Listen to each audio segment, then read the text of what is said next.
Zima a vlhko doma, jakmile v zimě otevřete okno. Nakoer solární ohřívač vzduchu se sám živí slunečním svitem, a to s nulovými náklady na elektřinu.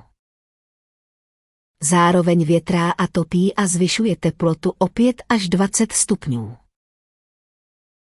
A vymění veškerý vzduch ve vaší domácnosti zhruba za 2 hodiny.